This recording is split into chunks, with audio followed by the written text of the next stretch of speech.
গঙ্গা যমুনা নদীকে দেখতে পাই, কিন্তু সরস্বতী নদীকে দেখতে পাই না কেন? এর পেছনে রহস্য রয়েছে। পৌরাণিক মতে যখন মহর্ষি বেদব্যাস সরস্বতী নদীর তীরে বসে ভগবান গণেশকে মহাভারতের কাহিনী বলছিলেন, তখন সরস্বতী নদী বয়ে চলছিল। তখন সরস্বতী নদীকে বলেছিল, তুমি তোমার শব্দ কমাও, আমার কাজের ব্যাঘাত ঘটছে।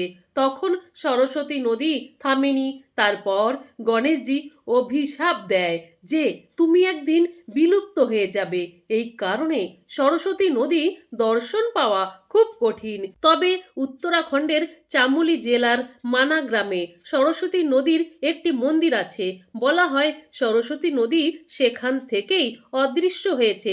এই স্থানটি স্পষ্ট দেখা যায় কিভাবে একটি নদী ভূমিতে প্রবেশ করছে।